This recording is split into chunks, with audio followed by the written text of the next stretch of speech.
잠깐 기도하고 시작하겠습니다. 하나님 아버지, 주님의 말씀으로 인해서 감사드립니다. 저희가 주님의 말씀을 통해서 또 이 세상을 바르게 보는 그러한 또 시각을 가질 수 있도록 주님께서 도와주시기 원합니다. 감사드리며 예수님의 이름으로 기도드렸습니다. 아멘.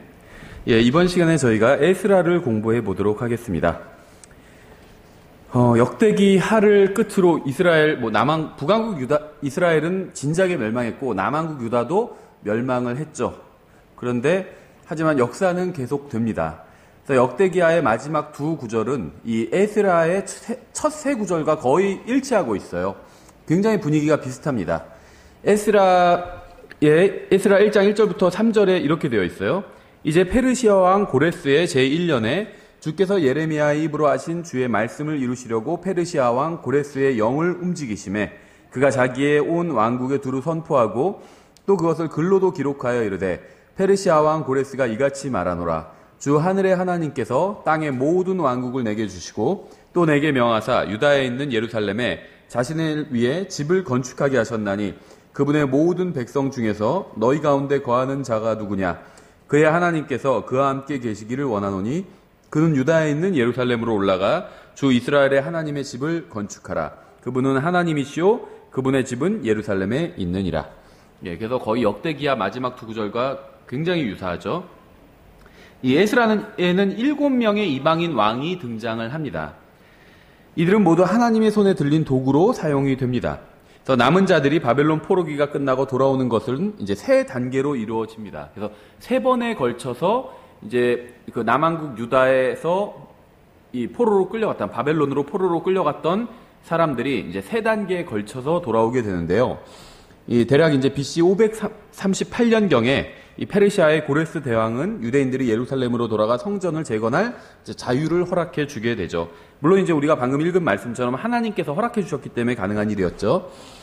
그래서 이제 스알디엘의 아들인 수룹바벨은 첫 번째 작은 그룹을 이끌고 돌아오게 됩니다. 그래서 이 수룹바벨과 함께 이제 작은 그룹의 그 유대인들이 예루살렘으로 돌아오게 되고요. 그다음에 이제 2차 귀환이 이제 그 첫 번째보다는 조금 더 많은 수의 사람들이 이제 에스라의 인도 아래 돌아오고요. 이제 세 번째 3차 귀환이 이제 느헤미야와 함께 돌아오게 됩니다. 그래서 각각 그 수룹바벨 또 에스라, 느헤미야의 인도 아래 사람들이 세 번에 걸쳐서 이제 돌아오게 됩니다. 이 구약 성경의 역사에는 두 번의 탈출 운동이 일어나는데요. 첫 번째는 이제 당연히 이집트 탈출한 소위 출애굽, 이집트를 탈출한 사건이고 두 번째 이제 바벨론을 탈출한 이 사건이죠. 에스라에 나오는 이 사건입니다. 그런데 이 두 가지 탈출에는 1000년이라는 시간적인 간격이 있죠. 또 이 두 번의 탈출 모두 예언의 주제이기도 합니다. 창세기 15장 13절부터 14절에 그분께서 아브라함에게 이르시되 너는 확실히 알라. 즉 내 씨가 자기들의 소유가 아닌 땅에서 나그네가 되어 그들을 섬기겠고 그들이 400년 동안 그들을 괴롭히리라. 또한 그들이 섬길 그 민족을 내가 심판하리니 그 뒤에 그들이 큰 재물을 가지고 나오리라. 그러니까 벌써 아브라함에게 출애굽에 관한 예언을 해주신 거죠. 아직 이스라엘 민족이 있지도 않은데 하나님께서 이제 출애굽에 관한 말씀을 미리 주셨죠. 예레미야서 25장 11절부터 12절에요. 그래야 이 온 땅은 황폐한 곳이 되고 놀랄 일이 되며 이 민족들은 70년 동안 바벨론 왕을 섬기리라. 주가 말하노라. 70년이 찰 때 내가 바벨론 왕과 그 민족과 갈대아 사람들의 땅을 그들의 불법으로 말미암아 벌하여 영원한 폐허가 되게 하리라. 또 29장 10절부터 11절에 주가 이같이 말하노라. 바벨론에서 70년이 찬 뒤에 내가 너희를 돌아보고 너희를 향한 나의 선한 말을 이행하여 너희를 이곳으로 돌아오게 하리니 너희를 향해 내가 생각하는 생각을 내가 아노라. 그것은 평안을 주려는 생각이요 재앙을 주려는 생각이 아니니 곧 기대하던 결말을 너희에게 주려는 것이라. 주가 말하노라. 그래서 70년간 이제 그 유대인이 그러니까는 이스라엘의 땅이 황폐하게 되죠. 근데 사실 인간의 관점으로 보면 황폐하게 된 거지만 하나님의 관점으로 보면 70년간 땅이 안식을 한 거죠. 왜냐하면 77에서 49, 490년간 하나님의 말씀대로 안식일을 지키지 않았습니다. 그러니까 하나님께서 안식일을 지키라고 율법에 말씀하셨지만 정작 이 율법을 받은 이스라엘 사람들은 안식일을 지키지 않았어요. 근데 지금 안식교에서 뭐 안식일을 지킨다 하지만 사실은 그건 거짓이죠. 지킬 수도 없죠. 왜냐면 안식일을 지킨다는 것은 자기만 안식일에 뭐 일을 하지 않으면 안식일을 지키는 것이 아닙니다. 다른 사람도 일하면은 안 돼요. 그럼 다른 사람이 일하면 어떻게 하냐? 그 사람을 돌로 쳐서 죽여야 됩니다. 그게 안식일을 지키는 거예요. 그러니까 이스라엘의 율법은 이 국가, 민족에게 주신 거기 때문에 나 혼자 잘한다고 지킬 수 있는 게 아닙니다. 나도 잘해야 되고 다른 사람이 잘하나 감시를 해야 돼요. 그래서 안식일을 지키지 않는 사람이 있으면 그 사람 끌어다가 돌로 쳐서 죽여야 돼요. 그러니까 이거는 지킬 수가 없는 거예요, 이방인들은. 왜냐면 어느 이방 국가도 이 율법을 국가의 법으로 제정한 국가는 없죠. 그러니까 안식일은 이거는 이방인들이 지킬 수가 없는 법이에요. 유대인들도 하나님의 말씀을 그러니까 율법을 자기들의 법으로 삼을 때만 지킬 수 있는 게 이 안식일이죠. 지금 제가 이스라엘의 법이 어떻게 되어 있는지 모르지만 이 율법과는 거의 관계가 없을 거예요. 지금 이스라엘의 법은. 그러니까 안식일을 지킬 수가 없다는 거죠. 이건 민족적인 회개가 민족적으로 하나님 앞에 돌아와야지만 안식일을 지킬 수 있습니다. 그러니까 이 안식일을 지키는 건 불가능해요. 이방인들이 지키는 건 불가능하고 유대인들은 지키지 않았습니다. 오랫동안 지키지 않았어요. 그래서 하나님께서는 강제로 70년간 안식일을 지키게 490년간 안식일을 지키지 않았기 때문에 강제로 70년을 쉬게 하신 겁니다. 땅이. 그렇죠? 예, 그래서 성경에 보면 성경에 나오는 많은 예언들이 대부분 재림에 초점을 맞추고 있는데요. 방금 제가 읽은 이 창세기 15장과 또 예레미야서 25장, 29장의 말씀은 재림이 아닌 이스라엘의 역사 중에 일어날 일에 관한 예언이었다고 볼 수가 있겠죠. 예, 그래서 포로지에서 돌아온 첫 번째 개척자들이 가장 먼저 고려한 것은 주님께 제단을 세우고 매일 드리는 희생제사를 회복시켜야 한다는 것이었습니다. 다시 말하면 하나님과의 관계를 회복하는 것이 이제 가장 급선무의 일이었다는 거죠. 에스라 3장 1절부터 5절에 일곱째 달이 이르렀을 때 이스라엘 자손이 도시들에 거하다가 백성이 한 사람같이 예루살렘에 함께 모이니 그러니까는 진정한 부흥이 있으려면요. 우리가 이제 이 에스라서에는 진정한 부흥의 어떤 요건들이 나오거든요. 근데 이제 뒤에 나오지만 여기서도 일단 사람들이 다 한 마음이 됐어요. 서로. 백성이 다 한 마음이 되었습니다. 이게 굉장히 중요한 것 같아요. 한 사람같이 예루살렘에 함께 모이니 그때 요사닥의 아들 예수아와 그의 형제 제사장들과 이 예수아는요 다른 곳에서 여호수아라고 불립니다. 그래서 모세의 후계자 여호수아 말고 이제 수룹바벨과 짝을 이루는 여호수아가 있잖아요. 그 여호수아인데 똑같은 사람이 이름 표기가 어디선 예수아라고 되고 어디선 여호수아라고 되고 이렇게 두 가지가 다 쓰여요. 같은 사람이에요. 스알디엘의 아들 수룹바벨과 그의 형제들이 일어나서 하나님의 사람 모세의 율법에 기록된 대로 번제 헌물을 제단 위에 드리려고 이스라엘의 하나님의 제단을 쌓았더라. 그 지역들의 사람들로 인하여 그들에게 두려움이 임하였으므로 그들이 제단을 그것의 기초에 세우고 그 위에 주께 번제 헌물을 드리되 아침 저녁으로 번제 헌물을 드리며 또 기록된 대로 장막절도 지키고 날마다 요구되는 의무로서 관습에 따라 수요대로 매일 드리는 번제 헌물을 드리고 그 뒤에는 항상 드리는 번제 헌물 곧 월삭과 거룩히 구별되고 정해진 주의 모든 명절들에 드리는 번제 헌물과 또 자원하여 주께 자원 헌물을 드린 모든 사람의 번제 헌물을 드렸더라. 제사가 회복이 된 거죠. 예, 그래서 먼저 제단을 세우고 그 다음에 이제 새로운 성전의 기초를 놓았습니다. 그래서 이 일은 페르시아 왕의 재정적인 도움을 받았죠.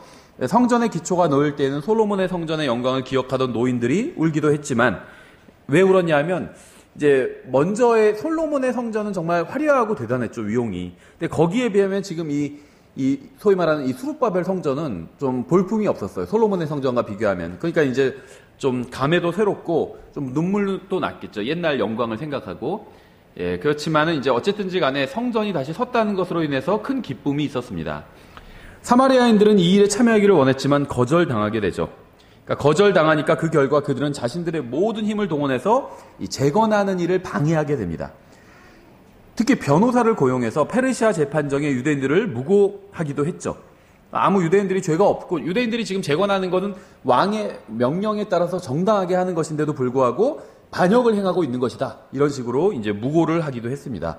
그래서 이 일로 인해서 이제 재건이 지연되기도 했습니다. 어쨌든 간에 소송이 들어갔으니까 일단은 이게 그 공사가 딱 중단이 된 거죠. 그렇죠? 그래서 고레스의 통치 기간 중에는 더 이상 재건이 진척되지 못했습니다. 에스라서 4장 5절에 페르시아 왕 고레스의 전생의 동안에 페르시아 왕 다리우가 통치할 때까지 좋은 자들을 고용하여 그들을 대적하게 하고 그들의 목적을 좌절시키려 하였으며 24절 그때 예루살렘에 있는 하나님의 집에 관한 일이 중단되고 이처럼 그 일이 페르시아 왕 다리오의 통치 제2년까지 중단되니라. 그래서 오랜 시간 동안 또 이것이 중단이 됩니다. 스룹바벨은 이러한 조업 중단에 대한 책임과 비난으로부터 완전히 자유로울 수는 없는 것으로 보여요. 왜냐하면 지금 소송이 들어오고 해서 이제 원수들이 대적을 하니까 이제 조업이 일단은 중단이, 성전을 재건하는 이 작업이 중단이 됐는데요. 사실은 이러한 어려움은 좀 어렵긴 하지만 그래도 극복할 수 있는 어려움이었던 것으로 보여요. 왜냐하면 이제 성전 재건이 16년 동안 중단이 되는데 이 정착민들이 16년에 걸쳐서 일단 유대인들이 그 왕의 허락을 받아서 예루살렘으로 돌아왔잖아요. 그래서 이제 성전이 완전히 폐허가 됐거든요. 그래서 성전을 재건하는 일을 하려고 하니까 사마리아인들이 이제 방해를 하기 시작했잖아요. 시기심 때문에. 방해를 한 거예요. 그러니까 성전 재건을 일단 스탑했거든요. 이 사람들이 방해를 하니까. 멈춘 기간 중 16년 동안 뭘 했는 줄 아세요, 이 사람들이? 자기들의 집을 지었어요. 성전 재건하는 거를 방해하니까 성전 재건을 일단 딱 손을 놔버리고 자기들 집 짓기 시작했다는 거예요. 그러니까는 사실은 성전을 재건하려고 했다면 계속해서 할 수도 있었다는 거죠. BC 520년경에 학계는 유대인들에게 성전을 위한 공사를 재개하라고 권면을 했습니다. 그러니까 원수들이 방해한다고 해서 이제 손을 놔버린 거거든요. 예를 들면 우리가 막 복음을 전하다가 갑자기 뭐 가족 중에서 아버지가 나와서 아니면 뭐 남편이 나와서 아니면 아내가 나와서 누가 나와서 친구가 나와서 야 복음 전하지 말라고 막 압력을 넣으니까 손을 놔버린 거나 마찬가지예요. 그러니까 이런 때 이제 학계가 등장을 합니다. 대언자 학계가 등장을 해서 이제 그 강한 권면의 말씀을 주고 있어요. 성전을 그 재건 공사를 다시 재개하라고 이제 권면을 합니다. 그래서 학계의 사역은 매우 효과적이어서 이제 스룹바벨과 예수아의 인도 아래 재건 사역은 다시 이제 부흥을 하게 됩니다. 이 시기에 대언자 스가랴가 또 사역을 시작을 했습니다. 그래서 이 포로기 시대에 많은 대언자들이 등장을 하게 되죠. 성전 건축 사역이 진행되면서 이제 페르시아의 총독 단느네는 다리우스 1세에게 재건에 대해 문의하는 편지를 보내게 됩니다. 이게 이제 5장 6절부터 17절에 그 편지 내용이 나오죠. 그래서 이제 국가기록실의 자료를 찾던 도중에 다리우스는 메사의 도서관에서 고레스의 칙령을 찾았고 즉시 단느네에게 모든 방면으로 유대인들을 돕고 재정적으로 지원하라는 명령을 내렸습니다. 마치 에스더서의 하만 이야기 같죠. 이 단느네는요, 이 사마리아의 총독이에요. 그래서 사마리아가 지금 사마리아 사람들이 방해를 한 거잖아요. 성전 재건을. 그래서 이 단느네는 다리우스 1세에게 이제 성전 재건을 막기 위해서 이간질하는 편지를 썼던 거예요.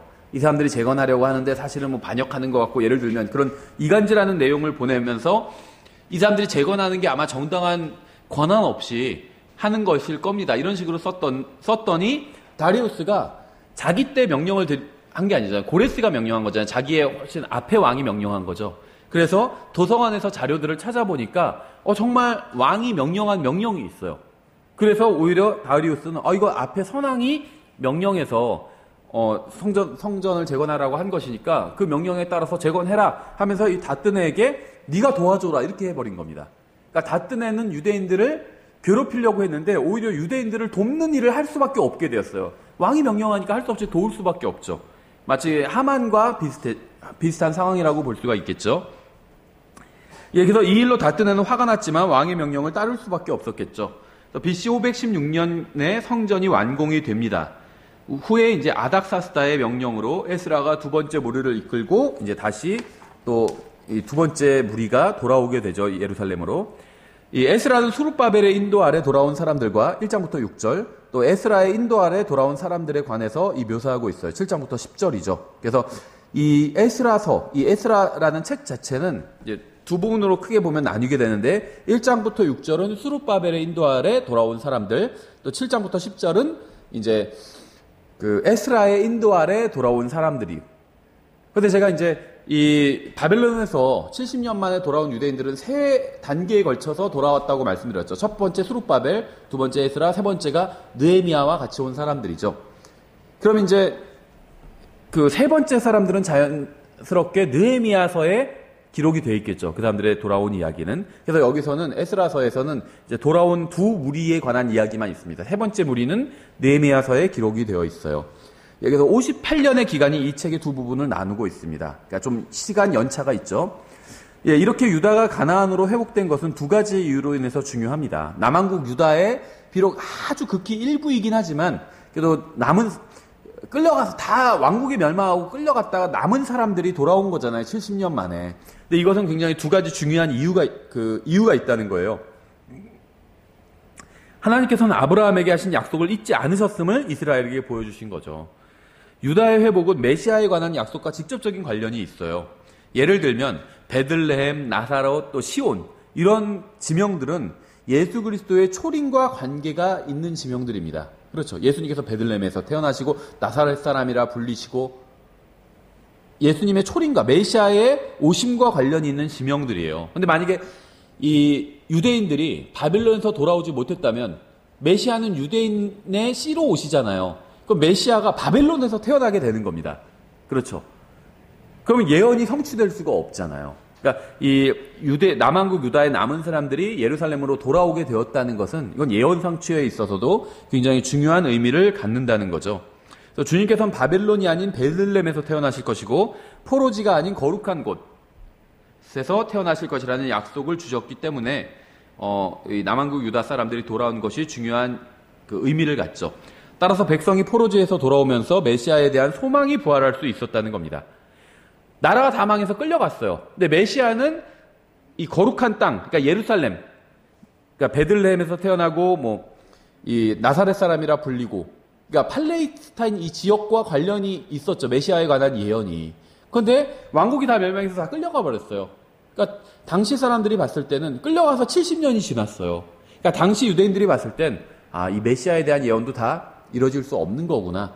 이렇게 생각이 됐겠죠. 그런데 다시 유대인들이 70년 만에 돌아오게 됐어요. 그러니까 메시아를 기다리는 이 신앙이 부활하게 되었다는 겁니다.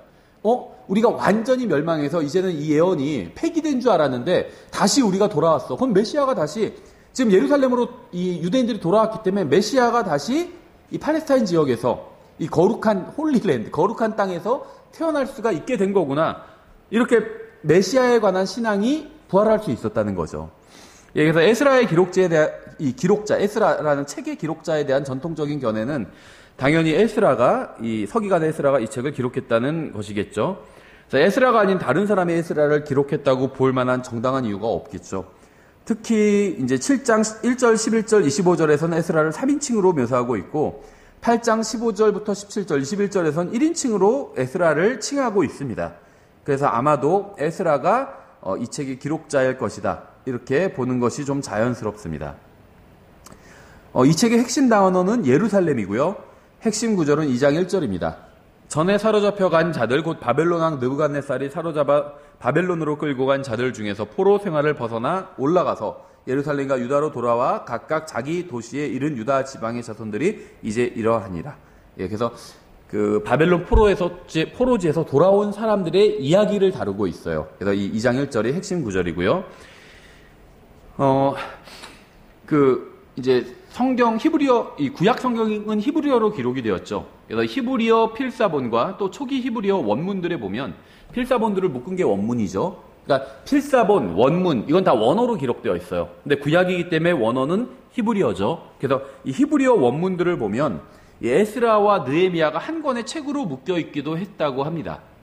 우리는 지금 분리되어 있죠. 에스라, 느헤미야, 에스더 이런 식으로 진행이 되는데 이제 히브리어 원문 중에는 이것이 한 권의 책으로 붙어 있는 경우들도 있어요. 그러니까 사무엘기 상하가 한 권이죠. 히브리어 성경에서 유대인들의 성경은 역대기 상하도 한 권이에요. 열왕기 상하도 한 권입니다. 그래서 우리는 역사서가 6권인데 히브리 유대인들 성경은 역사서가 3권이에요.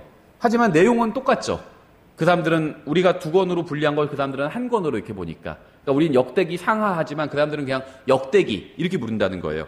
마찬가지로 에스라, 느헤미야도 한 권의 책으로 간주된다는 겁니다. 유대인들 전통적으로는. 우리는 이걸 책을 이제 분리를 했는데요. 근데 왜 한 권의 책으로 간주됐는지 이해를 하시겠죠. 왜냐하면 다 에스라와 느헤미야는 주제가 같아요. 그러니까 약간 이제 다른 면은 있는데 크게 주제가 같습니다. 바벨론 포로지에서 돌아와 이제 성전을 재건하는 유대인들. 이것이 이제 주제예요. 근데 특히 에스라는 이제 성전을 재건하는 이야기가 주를 이루고 이제 느헤미야는 성벽을 재건하는 이야기가 주를 이룹니다. 그러니까 성전이 훨씬 더 중요하죠. 그래서 에스라가 먼저 오고 그 다음에 느헤미야가 성벽을 재건하는 이야기인 느헤미야서가 뒤에 오는 겁니다. 순서가 그럴 수밖에 없어요. 성전이 더 중요하기 때문에.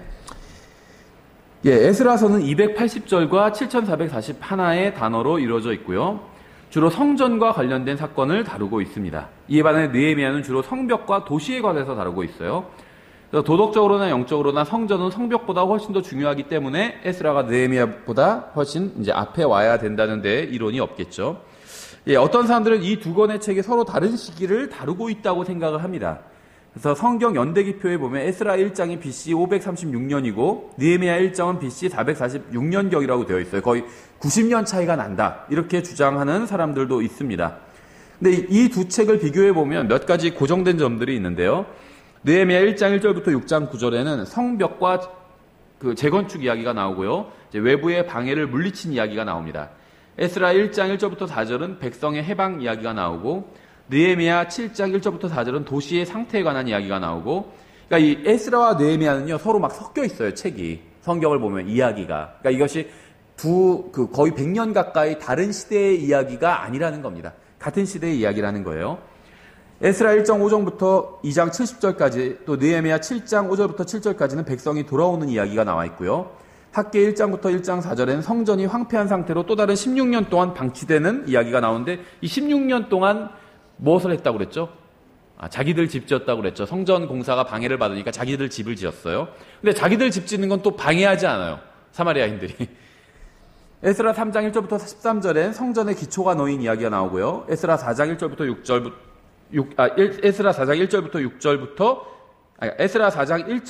6장 16절까지 성전의 건축 이야기가 나오고, 에스라 6장 16절부터 22절은 성전을 봉헌한 이야기가 나오고, 에스라 7장 1절부터 8장 36절까지 에스라의 인도 아래 백성이 돌아온 이야기가 나오고요. 에스라 9장 1절부터 4절, 또 느헤미야 9장 1절부터 37절까지는 일곱째 달의 명절 이야기가 나옵니다. 에스라 9장 5절, 또 느헤미야 9장 38절은 에스라와 레위인들의 기도와 백성의 성별 이야기가 나오고요. 에스라 10장 1절부터 14절, 또 느헤미야 10장 1절부터 39절까지는 이방인 아내들을 내쫓고 언약을 맺는 이야기가 나오고요. 느헤미야 11장 1절부터 12장 26절까지는 예루살렘 거주민들 이야기가 나오고, 느헤미야 12장 22절부터 47절까지는 성벽의 봉헌 이야기가 나오고, 느헤미야 13장 1절부터 31절까지는 이제 백성의 개혁 이야기가 나옵니다. 예, 이렇게 에스라와 느헤미야는 서로 내용을 보완해주고 있어요. 그래서 이 두 권을 한 권의 책으로 간주했던 것도 우리가 이해가 어느 정도는 되죠. 서로 역사가 막 섞여 있어요. 혼재돼 있고. 에스라를 느헤미야보다 역사적으로 앞에 놓는 전통적인 견해는 이제 본문의 불일치만 불려올 뿐입니다. 그러니까는 이게 책 자체는 에스라가 먼저 오고 그다음에 느헤미야가 오지만 시기를 에스라가 100년 전이고 느헤미야가 100년 후다 이렇게 보는 거는 성경의 모순만 불러일으킨다는 거예요. 그렇게 봐야 될 이유가 없다는 겁니다. 근데 이제 학자들은 그렇게 보는 사람들이 많기 때문에 지금 이런 이야기를 하는 겁니다. 예, 이 책에 나오는 공통된 사건의 기록을 통해서 두 책이 동시대의 사건을 다루고 있음을 알 수 있어요. 전통적인 견해에 따르면 에스라에 나온 성전의 건축을 느헤미야 1장 1절보다 몇 년 앞으로 놓게 됩니다. 하지만 느헤미야에게 보내는 이 하나니의 보고와 왕에게 올린 보고에 의하면 이러한 일은 불가능해 보입니다.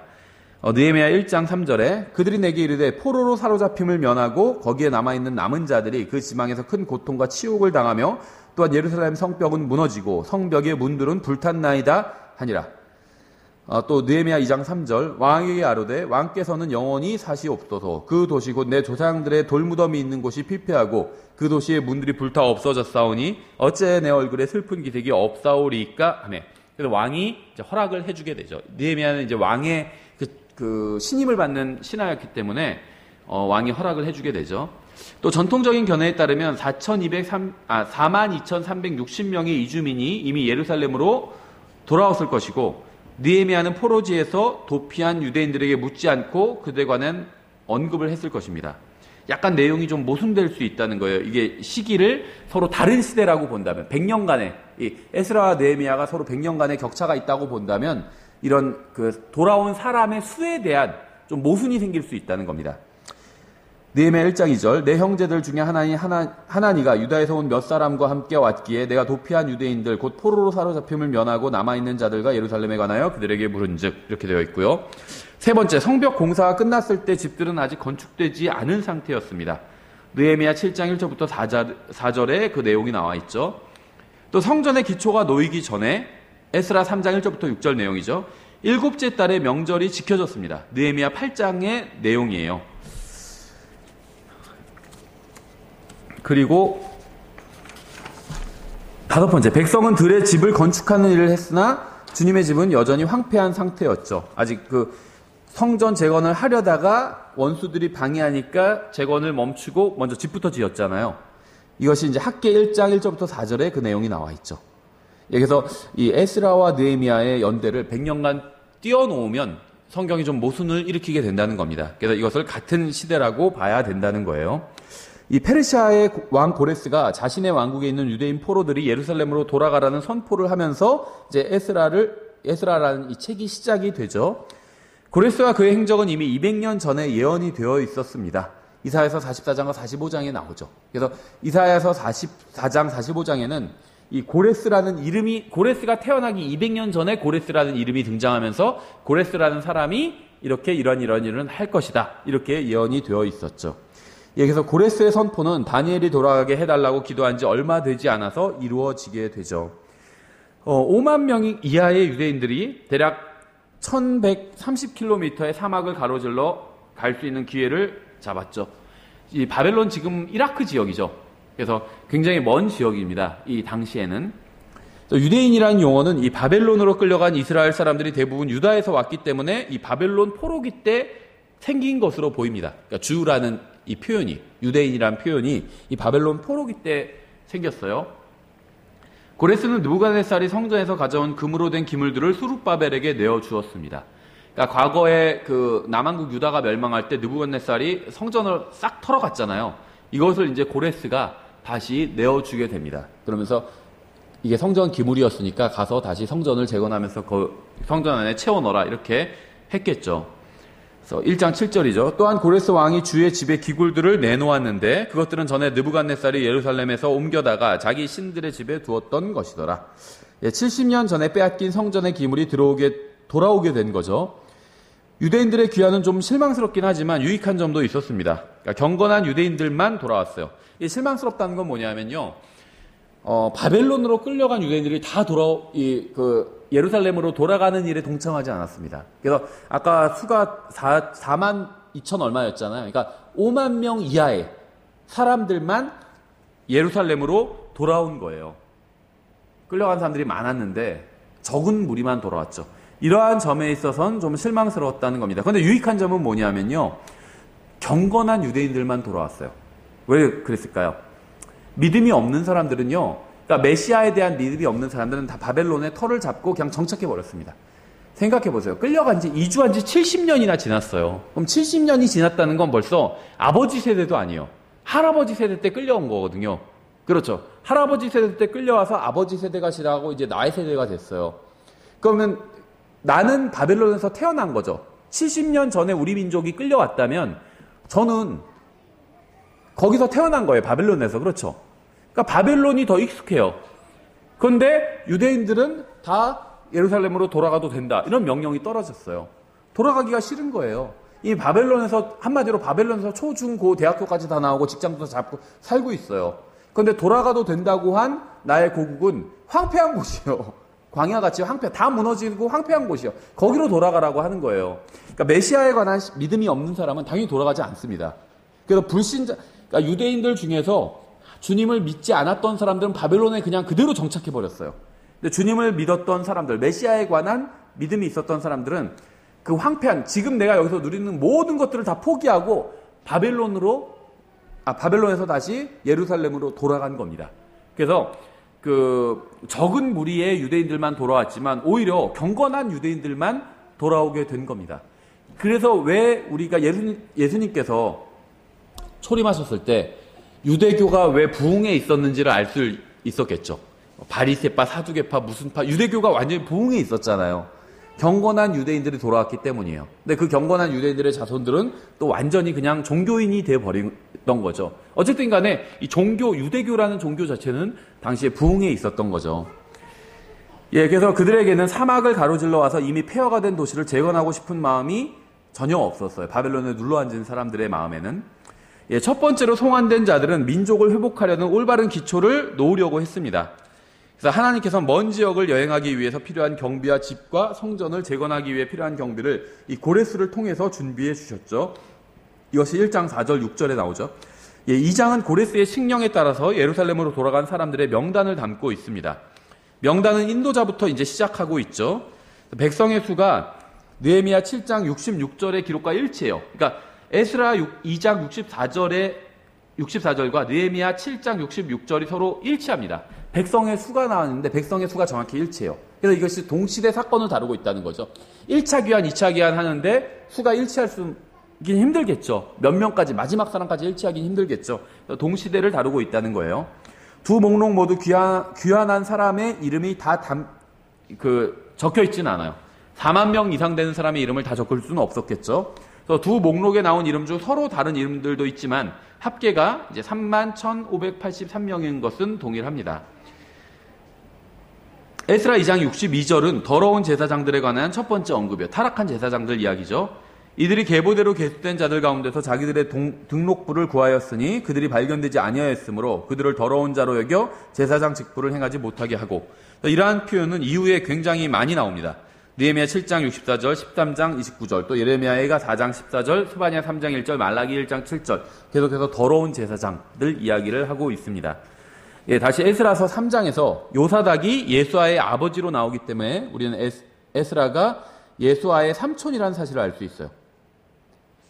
그러니까 여기서 말한 예수아는 여호수아죠. 스룹바벨과 팀을 이뤄서 이제 그 이스라엘의 귀환을 이루고, 그러니까 첫 번째 이제 그 무리를 이끌고 와서 또 부흥을 이끌었던 그 제사장이죠. 스룹바벨은 총독이었고 그 여호수아는 제사장이었죠. 다른 이름이 예수아죠. 근데 이 여호수아의 삼촌이 바로 에스라라는 겁니다. 역대기상 6장 14절부터 15절, 또 에스라 7장 1절을 비교해 보면 이 요사닥과 에스라의 아버지는 스라야라는 사실을 알 수 있어요. 그래서 다 그 친척 관계라는 걸 알 수가 있습니다. 첫 번째로 귀환한 사람들의 인도자들은 자신들이 이방인들에게로 포로로 끌려간 이유가 우상 숭배와 하나님의 제단을 경시했기 때문이었음을 알았습니다. 우상을 숭배하면 당연히 하나님 섬기는 것을 이제 소홀히 하게 되죠. 그래서 이러한 죄를 다시 반복하지 않기 위해서 그들은 즉시 다시 참된 제단을 만들었습니다. 그래서 포로지에서 돌아오자마자 가장 먼저 한 일은요, 제단을 쌓은 일이었어요. 제단을 쌓고 그 다음에 성전을 건축했습니다. 바른 순서였죠. 따라서 도시와 성전이 재건되기 전에 먼저 제단이 다시 세워졌습니다. 이건 올바른 순서였죠. 이들은 잔해를 제거하고 옛 기초를 발견했어요. 예전에 제단이 있던 성전이 있던 터를 발견을 했습니다. 그래서 이들은 새로운 신앙을 만들려고 한 것이 아니라 자신들이 이전에 저버렸던 옛 기초와 믿음을 회복하려고 했습니다. 예레미야 6장 16절, 주가 이같이 말하노라. 너희는 길들 가운데 서서 보며 옛 행로들 곧 선한 길이 어디 있는지 물어보고 그 길로 걸으라. 그리하면 너희가 너희 혼을 위한 안식을 얻으리라. 그러나 그들은 말하기를 우리가 그 길로 걷지 아니하리라 하였으며, 옛 길로 걸으라고 주님께서 말씀하셨죠. 이들이 돌아온 시기는 장막절을 이제 지킬 수 있는 때였습니다. 이들은 명절들과 하나님께서 정하신 경배의 질서를 이제 정비했어요. 그래서 이 유대교를 다시 정비하게 됩니다. 그리고 난 후 성전의 건축을 시작했습니다. 이들이 돌아온 둘째 해에 이제 성전의 기초가 놓였고요. 이들은 주님을 찬양했고 기뻐했습니다. 이제 성전 건축을 시작하니까, 재건을 시작하니까 이제 주님께 이제 기쁨의 찬양을 드렸죠. 이들이 만든 성전은 이전의 성전에 비해서는 보잘것없이 초라했지만 하나님의 약속을 성취하려고 하는 마음은 이들이 소리쳐 주님을 찬양하게 만들었죠. 에스라 3장 12절부터 13절. 그러나 제사장들과 레위 사람들과 아버지들의 우두머리들 중에 많은 사람들, 그 첫째 집을 보았던 노인들은 자기들의 눈앞에 이 집에 기초가 놓인 것을 보고 큰 소리로 울었으며, 많은 사람은 기뻐서 크게 소리를 내었으니 이에 기뻐서 내는 소리와 백성이 우는 소리를 백성이 구분하지 못하였더라. 백성이 크게 외침에 그 소리가 멀리서도 들렸더라. 예레미야 33장 10절부터 11절, 주가 이같이 말하노라. 너희가 말하기를 사람도 없고 짐승도 없이 황폐하리라 하는 이곳, 즉 사람도 없고 거주민도 없고 짐승도 없이 황폐한 유다의 도시들과 예루살렘의 거리들에서 기쁨의 소리와 즐거움의 소리와 신랑의 소리와 신부의 소리와 또 만군의 주를 찬양하라. 주는 선하시며 그분의 긍휼은 영원하도다 하는 자들의 소리와 주의 집으로 찬양의 희생을 가져오는 자들의 소리가 다시 들리리니 이는 내가 그 땅에 포로된 자들을 처음과 같이 돌아오게 할 것이기 때문이라. 주가 말하노라 이렇게 되어 있죠. 예, 이 예언은 이제 이중적으로 적용된다고 볼 수가 있겠죠. 근데 사탄은 항상 하나님을 향해 서 있는 사람들을 대적합니다. 이 에스라 4장에서 원수들이 함께하자가 찾아오면서 수룹바벨을 속이려고 했죠. 그러니까 이 사마리아 사람들이요, 진짜 돕기 위해서 자기들도 돕게 해달라 이렇게 요청한 것이 아니라 방해하려고 처음부터 그랬습니다. 수룹바벨이 그것을 알고 그 사람들이 우리도 함께하겠다 했을 때 거절을 한 거였어요. 속이기 위한 이러한 접근은 거부되었죠. 그래서 원수들은 이 자재 공급을 중단함으로써 백성의 손을 약하게 하고자 시도했지만 그것도 실패를 했습니다. 4절에 그때 그 땅의 백성이 유다 백성의 손을 약하게 하고 건축하는 일에서 그들을 괴롭게 하며 이렇게 되어 있죠. 결국 그들은 속임수로 가득 찬 편지를 왕에게 보내서 성전을 재건하는 일을 일시적으로 중단하게 했죠. 성전의 건축이 중단되자 유대인들은 자기들의 집을 건축하기 시작했습니다. 그런데요, 놀랍게 사탄이 이 일은 방해하지 않았어요. 그러니까 성전을 재건하려고 했을 땐 사탄이 방해했습니다. 근데 성전 재건이 방해를 받으니까 일단 멈추고 자기들 집을 지었거든요. 그 일은 사탄이 방해하지 않았다는 거예요. 그러니까 사탄이 막으려고 하는 일은 하나님의 백성이 편하게 사는 일이 아니라 하나님께 경배하는 것이라는 사실을 우리가 영적으로 배울 수가 있겠죠. 그러니까 사탄은요, 우리가 편하게 사는 것은 막지 않는다는 거예요. 사탄이 막으려고 하는 것은 우리가 주님을 경배하려고 하고 주님을 섬기려고 하면 그것은 막으려고 합니다.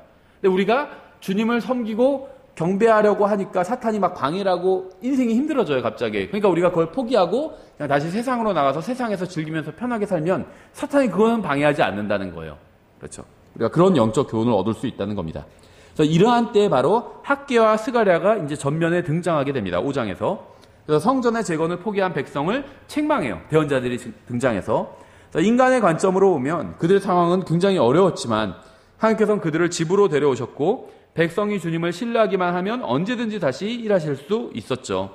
대언자들의 사역을 통해서 총독 스룹바벨과 제사장 여호수아는 다시 일하기 시작했습니다. 즉시 사마리아 총독인 이 다뜨네가 성전 재건의 정당성에 의문을 제기했죠. 에스라 5장 9절. 그러나 그들의 하나님의 눈이 유대인들의 장로들 위에 있으므로 그 일이 다리오에게 이를 때까지 저들이 그들로 하여금 이를 중단하지 못하게 하였고 그때 그들이 이 일에 관하여 편지로 답을 보내었더라. 그래서 우리에게는 하나님의 백성이 불신자들의 음성을 듣지 않고 계속해서 전진해 갈 수 있도록 독려하고 권면하는 이 학개와 스가랴 같은 어떻게 보면 설교자가 필요하죠. 계속 교회가 선한 일을 하고 하나님을 위해서 어떤 일을 하려고 하면 마귀가 방해를 합니다. 설교자의 주된 임무는 그런 마귀의 방해에도 불구하고 하나님의 백성들이 계속해서 하나님의 일을 할 수 있도록 권면하고 책망하고 경고하고 또 힘을 북돋아주는 그런 일을 해야 되는 것이겠죠. 예, 그래서 이 유대인들은 다뜨네에게 고레스 왕의 명령대로 성전 재건을 하게 되었다고 이제 이야기를 하게 되죠. 그래서 다뜨네는 이 일을 확증하기 위해서 다리우스에게 편지를 보냈습니다. 그래서 고레스 왕은 바벨론의 문서 보관소에서 공문을 찾도록 이제 명령을 했죠.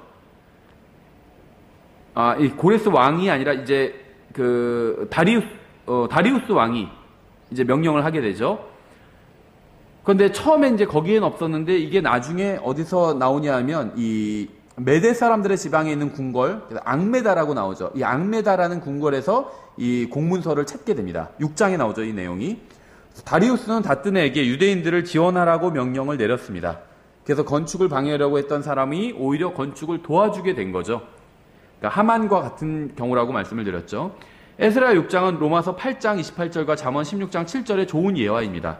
우리가 알거니와 하나님을 사랑하는 자들 곧 그분의 목적에 따라 부르심을 받은 자들에게는 모든 것이 합력하여 선을 이루니라. 잠언 16장 7절. 사람의 길들이 주를 기쁘게 하면 그분께서 그의 원수들까지도 그와 화목하게 하시느니라. 이 다뜨네는 방해하려고 했어요. 성전 재건을. 그래서 왕에게 거짓으로 편지까지 썼는데 왕이 오히려 그 계기로 사건을 확인해 보니까 이게 이전 왕이 약속한 내용이었죠. 그래서 오히려 다뜨네에게 다시 명령을 내려서 확실히 도와줘라 이렇게 명령을 내리게 되죠. 그래서 오히려 그러니까 방해하려고 했던 사람이 이 일을 돕게 되는 그런 결과가 일어나게 된 것이죠. 예, 마침내 성전이 완공되었을 때 희생물과 감사의 노래와 함께 하나님께 봉헌이 되었습니다. 그리고 유월절과 무교절이 지켜지게 되죠. 7장이 시작되기 전에 아무런 일도 일어나지 않은 열의 해가 지나게 됩니다. 백성은 스룹바벨이 소망한 것을 실현시키는데 실패를 하게 됩니다. 그래서 하나님께서 또 다른 사람을 일으키십니다. 그러니까 이제 스룹바벨이 어느 정도는 백성을 인도를 했는데 이제 스룹바벨의 직책은 총독이었죠. 그리고 이제 여호수아는 제사장이었죠. 그래서 이 둘이 협력해서 이제 1장부터 6장까지는 이 둘이 협력해서 백성을 인도하는 이야기가 나오는데 이제 좀 한계에 부딪히게 됩니다. 이때 하나님께서는 또 다른 사람을 보내시게 되죠. 바로 이제 에스라죠. 에스라. 그래서 스룹바벨은 성전을 재건하는 데 있어서 큰 일을 한 사람이었습니다. 이제 모세의 율법을 백성에게 가르칠 준비가 된 완전 준비된 사역자가 등장을 하죠. 바로 에스라가 등장하게 됩니다. 6장에서. 에스라는 고국으로 돌아가기도 된다는 허락을 왕에게 받게 되죠. 그는 아닥사스다의 칙령과 백성의 예물을 가지고 적은 무리의 백성을 인도해서 돌아갔습니다. 에스라가 가지고 간 것 중에 가장 중요한 것은 백성이 하나님과 바른 관계를 맺게 할 수 있다는 이 흔들리지 않는 어떤 믿음이었어요. 7장 10절 이는 에스라가 주의 율법을 구하고 그것을 행하며 이스라엘에서 법규와 판단의 법도를 가르치려고 자기 마음을 예비하였기 때문이더라. 준비된 사역자였습니다. 우리는 여기서 준비된 마음과 진리를 찾는 열정, 또 말씀에 대한 순종과 가르침을 주목해서 봐야 돼요. 그러니까 이 에스라는 성경 교사의 가장 좋은 본입니다. 그래서 흠정혁 성경 그 단어 사전을 흠정혁 성경 번역하신 분이 단어 이 사전을 편찬하시면서 에스라 성경 사전 이런 제목으로 내셨죠. 그 이유가 여기 있어요. 그렇죠. 왜냐하면 이 에스라가 성경 교사의 가장 좋은 본을 보여주고 있기 때문에 이제 에스라라는 이름을 가져간 거죠. 에스라는 이주한 사람들의 무리를 모아서 그들의 계보를 확실히 했습니다. 8장 1절부터 15절에 나와 있고요. 이제 그는 레위 지파의 대표가 없다는 사실을 알았어요. 많은 양의 금과 은을 수송할 길은 위험했습니다. 그러니까 여러 가지로 환경이 좋지 않았죠. 이 성전을 재건하고 레위인들이 섬겨야 되는데 이제 레위 지파를 대표할 사람들이 없었고 또 이제 먼 이 바벨론에서 예루살렘까지 이제 성전의 기물들과 또 이제 금과 은들 많은 백성들이 자원해서 낸 것들이 있거든요. 성전 재건하는데 쓰라고. 근데 이것들을 가지고 가야 되는데 이 1000km가 넘는 거리를 이동해야 되니까 비행기로 가는 것도 아니고 굉장히 위험했겠죠. 강도들도 있을 테고. 하지만 에스라는 이방인들에게 보호를 요청하는 것은 부끄러운 일이라고 생각했습니다. 하나님의 일을 하기 때문에 하나님께서 지켜주실 것이다. 이런 생각을 했어요. 그래서 그는 백성을 불러 모아 기도와 금식을 했고 주님께서는 그의 기도에 응답해 주셨습니다. 가장 현명한 일을 한 거죠. 우리도 이렇게 해야 돼요. 가장 일이 터졌을 때 그 일을 해결하실 수 있는, 확실하게 해결하실 수 있는 분은 하나님밖에 없죠. 하나님께 먼저 구해야 됩니다. 그렇죠. 그래서 결과적으로 무사히 도착했을 뿐 아니라 여행 중 단 하나의 보물도 도둑맞거나 잃어버리지 않았죠. 8장에 그 내용이 나오고요. 에스라는 예루살렘에 도착해서 즉시 도덕적인 문제를 다뤘습니다. 영적인 문제를 다뤘어요. 9장에 나오죠. 백성이 범한 가장 중대한 범죄는 이교도와 결혼한 것이었고 이것은 두 가지 이유로 인해서 유대인들에게는 금지된 것이었습니다. 첫 번째는 하나님께서는 유대인들을 민족들 가운데서 불러내셔서 모든 민족 가운데 특별한 민족을 만드셨어요. 두 번째는 우리가 이미 본 바와 같이 이방 민족과 섞이게 되면 하나님께 경배 드리는 것을 그만두게 되고 이방 신과 우상을 숭배하게 됩니다. 결과적으로. 그래서 하나님께서는 율법을 통해서 이스라엘 백성들에게 이방인들과 결혼하지 말라고 말씀하셨습니다. 그렇죠? 이건 이제 그리스도인이 그리스도인과 결혼해야 되느냐 이런 문제와 약간의 관련은 있지만 교리적으로 정확히 일치하는 문제는 아니에요. 왜냐하면 그리스도인은 다 이방인이었어요. 그렇죠? 이방인이고 또 그리스도인은 이제 믿은 사람은 더 이상 이방인이 아니죠. 교회죠. 그러니까 유대인들에게 적용되는 이 말씀이 그대로 교리적으로 그리스도인들에게 적용될 수는 없습니다. 왜 그러냐 하면 뒤에서 좀 더 예화를 보면 알 수 있어요. 그러니까 뒤에서 일어난 사건을 보면 알 수 있는데 백성이 이러한 큰 죄를 지었다는 소식을 듣고 에스라가 한 첫 번째 일은 자신에게 부담을 지우는 것이었습니다. 다시 말하면 이 에스라는 백성의 영적 지도자였잖아요. 그래서 백성이 죄를 지은 것을 보고 이게 다 내 잘못이다. 이렇게 생각했다는 겁니다. 이것이 바른 영적 지도자의 태도겠죠. 안타깝게도 이런 사람이 이런 영적 지도자가 많지는 않은 것 같아요. 킹제임스 성경을 믿는 그 영적 지도자들 중에서 목사님들 중에서도 이런 태도를 가지지 않은 분들이 덜어 있더라고요. 그래서 교회에서 누가 잘못했을 때 다 그 사람 책임으로 돌리더라고요. 심지어는 그 목사님의 어떤 분은 자기 자식이 교회에 안 다니니까 성도들 책임이라고 하시는 분도 봤어요. 자기 자식이 교회 안 나오는데 성도들 책임이다. 그게 왜 성도들 책임이겠어요? 자기 책임이지. 그렇죠. 성인이 된 자기 자식들이 교회를 안 다니니까 자기 책임이죠. 자기 책임. 왜 성도들 책임이겠어요? 교회에서 무슨 일만 일어나면 다 성도들 책임으로 돌리는 분도 봤어요. 자기가 책임을 져야지, 교회 인도자니까. 그래서 에스라는 자기가 책임을 졌어요. 참된 중보 기도는 백성의 죄를 자신이 지는 겁니다. 에스라는 백성의 범죄가 마치 자신의 죄인 양 주님 앞으로 가져왔습니다. 에스라는 이런 죄를 진 적이 없어요. 근데 백성이 죄를 지었는데 자기가 영적 지도자잖아요. 자기 책임이라고 그렇게 여긴 겁니다. 모세와 느헤미야와 다니엘처럼 백성의 죄를 대신 지고 대신 기도했어요. 그래서 유명한 기도가 바로 9장에 나오죠. 9장 5절부터 7절에 그러니까 모든 영적 지도자들은 다 본받아야 될 기도죠. 저녁 희생물을 드릴 때 내가 근심 중에 일어나서 내 옷과 겉옷을 찢은 채, 이게 이제 회개의 표시죠. 구약시대. 내 옷과 내 겉옷을 찢은 채 무릎을 꿇고 주저앉아 내 주 하나님을 향해 두 손을 펼치고 말하기를, 오 내 하나님이여, 내가 주 곧 내 하나님을 향해 내 얼굴을 들기에 부끄럽고 낯이 뜨거우니 우리의 불법이 많아서 우리 머리 위로 넘치고 또 우리의 범법이 자라서 하늘들에까지 이르렀나이다. 우리 조상들의 시대로부터 이 날에 이르기까지 우리가 큰 범법 가운데 거하였사오매 우리의 불법들로 인하여 주께서 우리와 우리 왕들과 우리 제사장들을 그 땅들의 왕들의 손에 넘겨주사 칼에 죽고 포로로 사로잡히고 노략을 당하게 하시며 얼굴을 당황하게 하심이 이 날과 같으니이다. 에스라의 기도는요, 구체적인 회개의 기도였습니다. 에스라는 자신이 하나님 앞에서 합당하지 못한 존재임을 고백하고 있어요. 주님께서 주신 복을 인정했습니다. 주님께서 얼마나 많은 긍휼을 베풀어 주셨는지도 인정했습니다. 그의 기도는 주님께서 무엇을 행하시든 주님께서는 그럴 권리가 있으시다는 사실을 인정하면서 끝을 맺고 있습니다. 15절에 오 주 이스라엘의 하나님이여, 주께서는 의로우시오니 우리가 피하여 여전히 남게 된 것은 이날과 같나이다. 보소서 우리가 이 일로 인하여 주 앞에 설 수 없으므로 우리의 범법 가운데서 주 앞에 있나이다 하니라. 한마디로요, 지금 우리 민족의 상태가 비참한 상태인데 이건 다 우리가 주님 앞에서 죄를 지었기 때문이고 이젠 정말 살리든지 죽이든지 마음대로 하십시오. 어떻게 하셔도 주님은 의로우신 분입니다.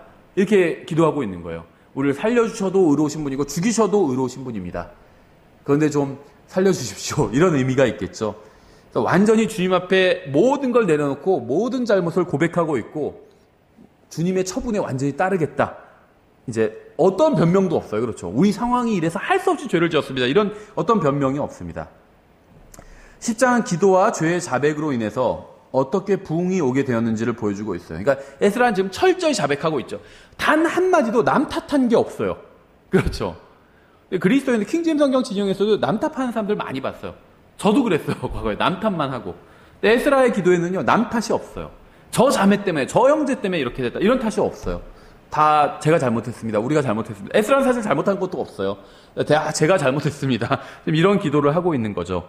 그래서 이런 철저한 죄의 자백으로 인해서 부흥이 오게 됩니다.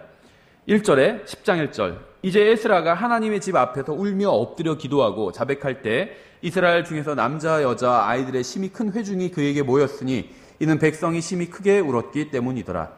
그래서 스가냐가 백성의 대변인으로 나와서 죄를 자백하게 됩니다. 엘람의 아들들 중에 하나인 여이엘의 아들 스가냐가 에스라에게 응답하여 이르되 우리가 우리 하나님을 대적하고 범법하여 그 땅의 백성으로부터 이방 아내를 취하였으나 이제 이 일에 관해 하나님 이스라엘에 아직 소망이 있나이다. 그런즉 이제 우리가 우리 하나님과 언약을 맺고 내 주의 권고와 우리 하나님의 명령에 떠는 자들의 권고에 따라 모든 아내들과 그들에게서 태어난 자들을 버릴 터이니 이 일을 율법에 따라 행하소서. 자신의 죄를 인정하고 회개하게 하시는 성령님의 놀라운 역사가 있은 후에 에스라는 일어서서 말씀을 이제 선포하기 시작합니다. 또 17명의 제사장들, 또 10명의 레위인들, 또 노래하는 자들, 문지기들, 86명의 다른 사람들이 이방인 아내를 취했어요. 도합 113명이 이방인 아내를 취했습니다. 그래서 3달 이상의 기간을 걸쳐서 이방인 아내들을 쫓아냈지만 모든 사람이 그렇게 했는지는 확실하지는 않습니다. 11절부터 14절에 이제 이러한 내용이 나오죠. 그래서 제가 이 유대인들은 유대인들하고만 결혼을 했어야 됐다. 근데 이것이 이제 그리스도인들에게 지금 이 에스라서에서 일어난 이를 교리적으로 그리스도인들에게 그대로 적용하기는 힘들다 이렇게 말씀을 드렸었는데 그 이유가 여기에 있어요.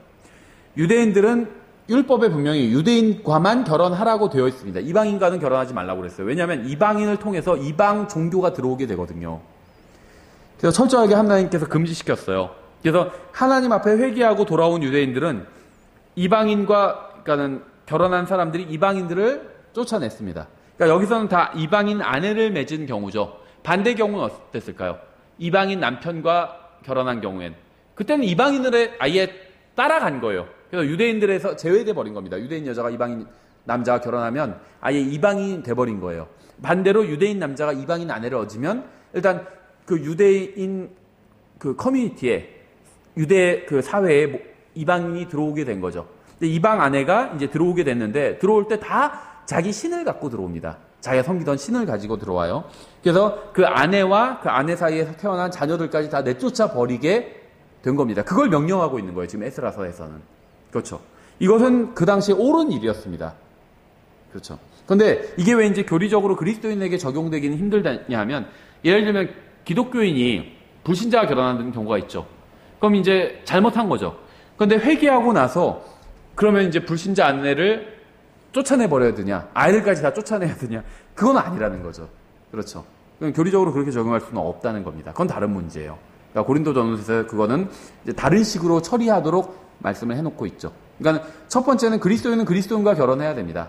그런데 이제 그리스도인이 죄를 지어서 그리스도인 아닌 사람과 결혼한 경우가 있고, 아니면 아예 둘 다 그리스도인이 아닐 때, 구원받기 전에 만나서 결혼한 경우도 있죠. 근데 한 사람만 그리스도인이 구원받는 경우도 있어요.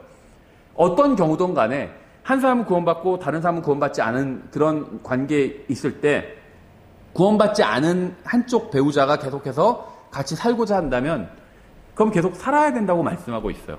이혼하지 말라고 말씀하고 있다는 거죠. 상대방이 예수님 안 믿는다고 해서 이혼하지 말라는 겁니다.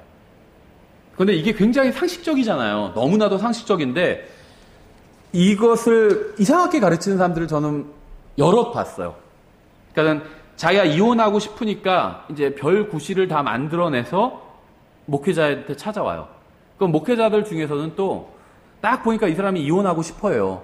그러면 이혼하고 싶어하는 사람한테는 이혼하는 게 하나님의 뜻입니다. 이렇게 얘기하지 그 사람이 교회 계속 다니거든요. 이혼하는 것은 하나님의 뜻이 아닙니다. 이러면 또 그 사람 떠나가니까 그 사람 붙잡으려고 이혼하고 하나님 안 믿는 남편과는 이혼하고 하나님 잘 믿는 새로운 남자 만나서 결혼해라. 그게 하나님의 뜻이다. 이렇게 조언해주는 사람이 킹제임스 성경 진영에도 있어요. 목회자들 가운데. 예. 참담한 거죠. 하나님 말씀을 너무 모르는 거예요. 그렇죠. 성경이 그렇게 말씀하고 있지 않아요. 믿지 않는 배우자가 계속 같이 있고자 한다면 같이 있으라고 그랬어요. 떠나보내지 말라고 했습니다. 분명하게. 그렇죠. 근데 믿지 않는 배우자가 떠나겠다. 난 당신이 예수님을 믿어서 같이 못 살겠다. 그러면 그냥 그건 보내라고 했습니다. 한마디로 도장 찍어주라는 거예요. 그렇죠. 예, 그래서 에스라서에서는 이제 마지막에 이제 부흥이 일어나게 되고요. 어느 정도 효과가 있어 보이지만, 이제 이스라엘 이방인과 결혼한 유대인들이 완전히 다 이방인을 다 쫓아내지는 않은 것으로 보입니다. 그래서 부흥이 어느 정도 성공했지만 완전히 성공을 이룬 부흥은 아닌 것으로 보입니다. 예, 그래서 저희가 여기까지 에스라서를 정리하겠습니다. 잠깐 쉬었다가 바로 2교시 들어가겠습니다.